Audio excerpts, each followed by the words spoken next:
General Howe in New York City was supposed to go north, remember? He didn't. He decides to load all of his 18,000 men. Where does he go? Philadelphia, about 20 miles down the way. All right, why? Capital of the colonies. That's where the Congress was located at that time. All of the area surrounding Philadelphia was also known as the breadbasket. As long as Washington had access to this area, he could be fed and taken care of. They were the battles of the entire Revolution. Now, we're here by cannon. This is a period piece. It may or may not, when you go to battlefields or to places of historic, important stuff, and you see cannon and things like this that are placed there. It doesn't mean that they were there necessarily. They could have been, but maybe not. So it's a period piece, meaning it was from the Revolution, but whether it was here at Valley Forge or not, we don't really know for sure. But I have called this a battle, and I really mean that. Now, what kind of battle, though, am I talking about? Am I talking about a battle with cannon and bayonet charges and men up here in this redoubt? See that building right over there, or that building, that field fort? That's what that's called. Another one over there. That one was relatively, there's only a winter encampment. Well, that's true. But I can tell you right now, if you and I had been able to stand and watch this army of 12,000 men walking in here on the 19th day of December, 1777, and we had seen them scantily clad, no coats, no hats, many of them with no shoes, no stockings. Some of them had found rags, they'd wrapped their feet in rags, and those rags had come off. They'd been walking several miles from Front Marsh that way. So they finally get here.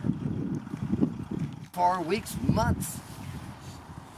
They were going to really wonder, ladies and gentlemen, the fight that they're going to be waging within themselves right now is going to go on for a while. And it's one of the most important battles that they're going to fight.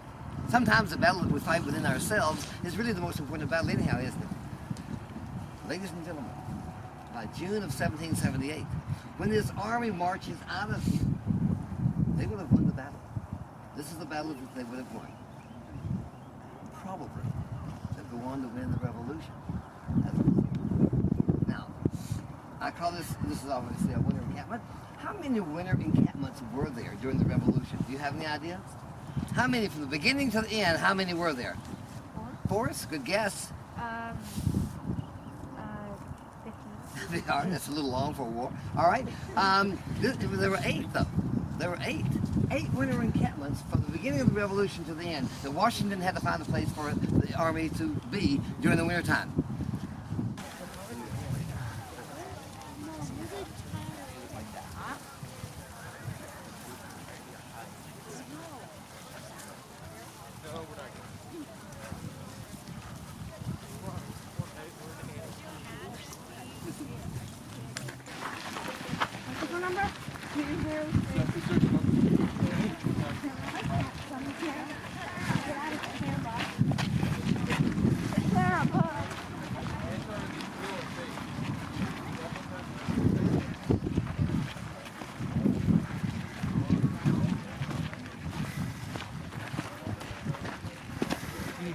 Cutting down trees, Washington preferred the men to be able to have cuts, so the men were chosen. But these farmers are not happy when these guys literally cut down everything around here and make a city out here. You could imagine starting out with 12,000 eventually, by June of 78, we'll have close to 20,000. Making Valley Forge for a few weeks, the 5th largest city that way. By the end of the week, part of next week, it's supposed to actually be in the upper 60s. Yeah, oh, glorious. I know, which is what it ought to be anyhow. But yeah, this is a little long, way too long. So if it makes you feel any better, I feel your pain. I really, really do. All right, now this is the replica of one of the huts. Many of these huts, though, guys, that are here, were built on the actual foundations of the huts that were here. We know where they were built. We know the directions, the dimensions of them. Why do you think these all have to be replicas? Why do you think we were going to build probably between 15 to 1,800 of these huts for the winter? But as soon as this army leaves in June of '78, all these farmers, many of whom are Quakers, they don't care who wins the war, just leave me out of it. They come back and they see all these huts scattered around, and they're going to tear them down. Not to necessarily use the wood, though I'm sure some of them did, but the whole main reason, they could now reclaim the land. They could actually now start getting some farming done as well. That's why they're all going to be, that's why they're going to be torn down. And the main reason. Now all the huts are going to be 14 feet by 16 feet, 6.5 feet high walls, with one door that led to what they call the avenue, and one.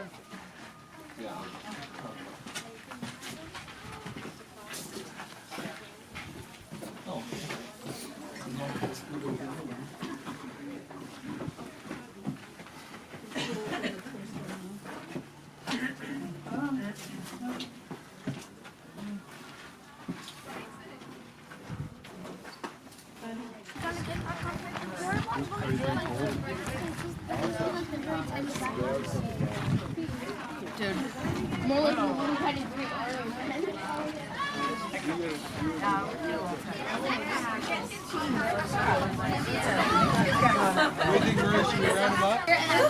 That was squishy.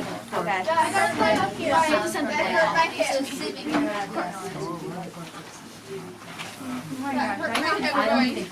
This one's so what if you tried to get up and find me the ones I got there? Hey, Christina, try that one. It's really squishy. Like, Hi. Okay, but then we gotta hurry back. Christina, go, go, go. So guys, we gotta catch up to Murray, okay? Yeah. Let's go, guys. Come on over. Are you ready? Wait, no. Go faster then.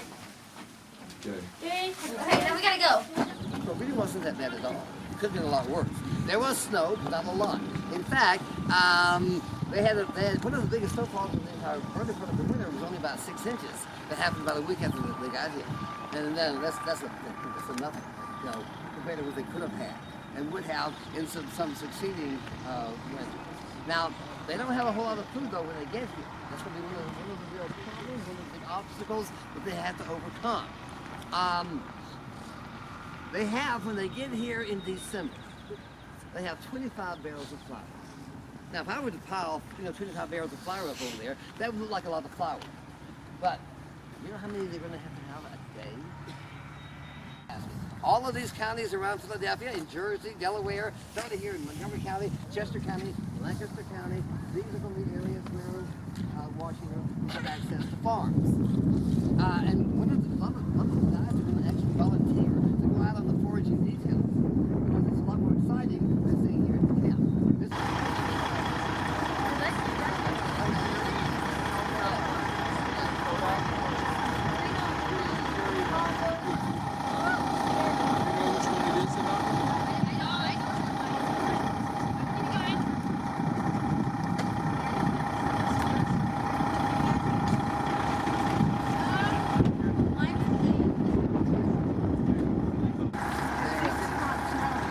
Well, and they had forecast that.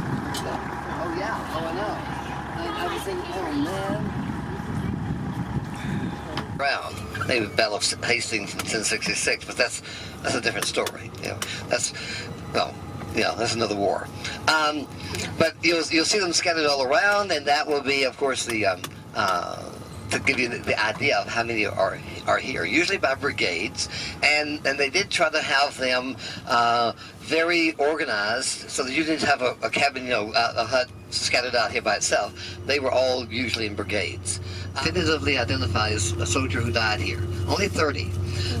But when the army first left here, for the next 2 or 3 years, a lot of rumors all around that hundreds of men were buried here. Because the farmers, when they were reclaiming the land and planting a lot of crops, found that they were unearthing a lot of bones. And when they looked, they said, man, there's another soldier, and here's some more bones from them. Well, when they looked more closely,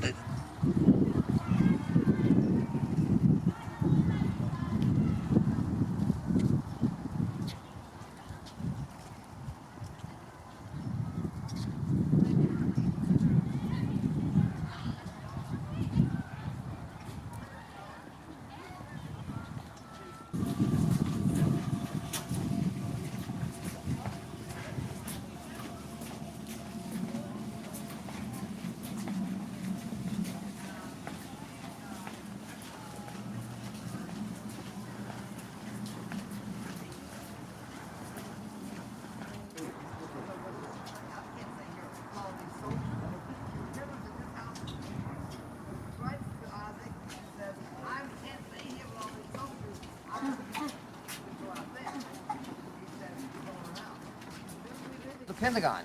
Decisions are being made, and he can't have a civilian living in the house. So she has to leave. Gives her 100 Pennsylvania pounds. She takes it. She's happy with it, and they move in. The two bottom rooms, one for the aides, one where Washington's office will be. Up the stairs will be the bedrooms. That's the first guys, you can't get in front of them. Are they ours? Yes. Okay. All right, then they can't. By the curb.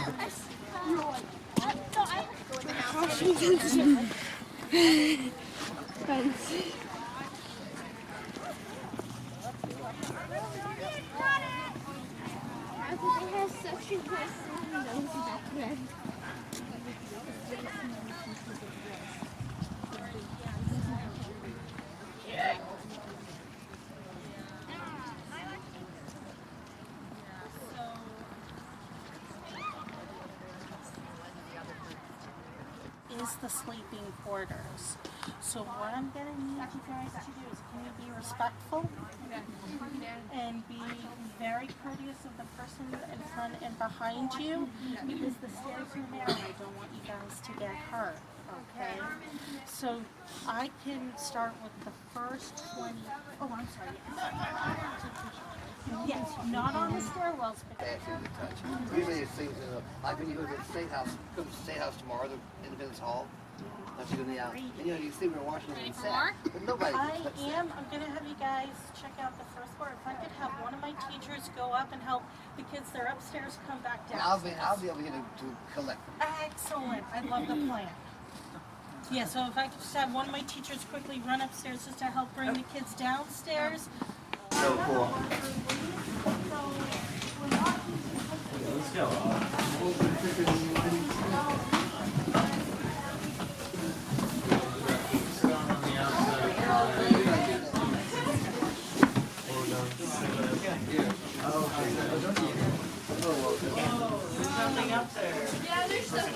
No, go ahead. I was. I'm fine. Oh, you done?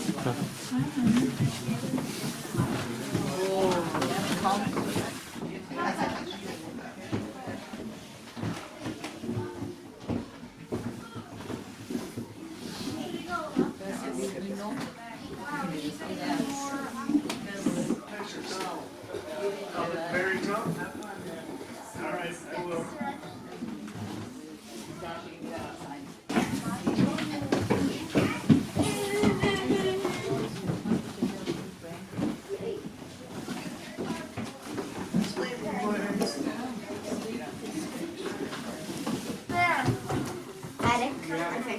No, it's attic. It's a bedroom for lots of. Well, it's very low ceiling. Yeah. Pie, bread. George loves his pie. And Where's the rest of the beer?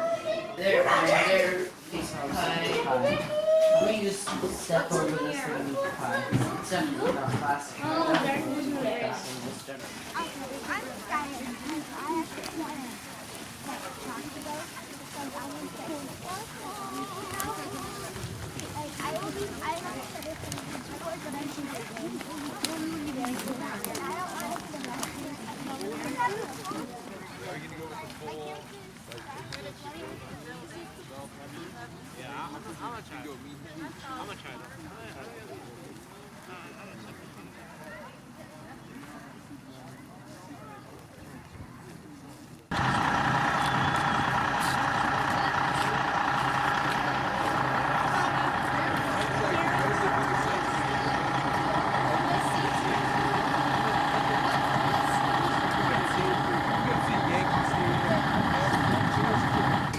Turn the J.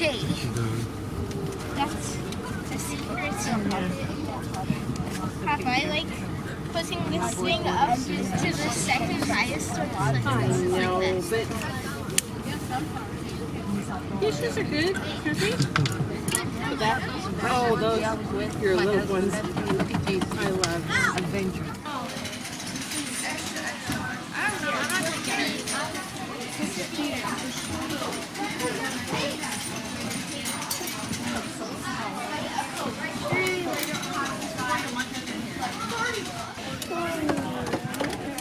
Honestly, I don't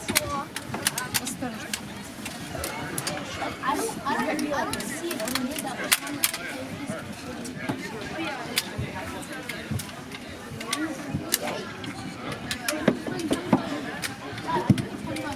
so I can pop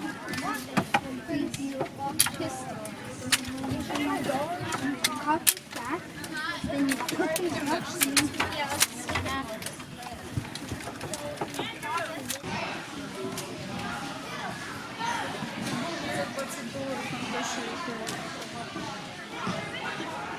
No to critique.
No, move down because we have more people coming. Go ahead, have a seat on those benches. Back up, you guys. Have a seat on these benches. All right.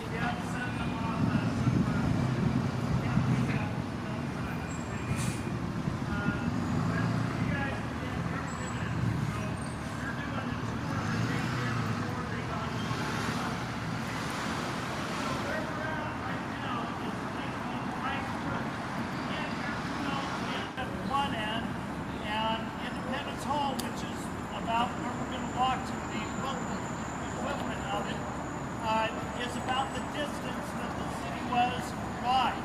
Pretty small area, so everything was within walking distance.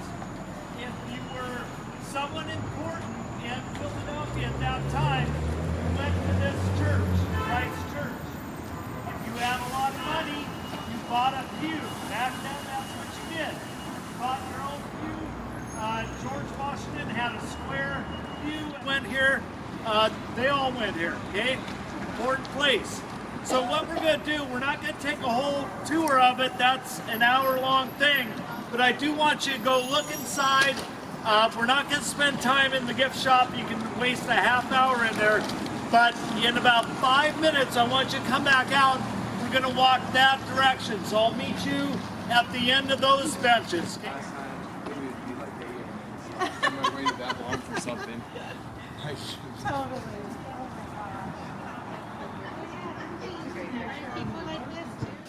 That we're in here right now. These are the news. They're 1880. And of course, if you're from LA, that's cool. But the most, one thing I always stress, this church is where the Church of England in America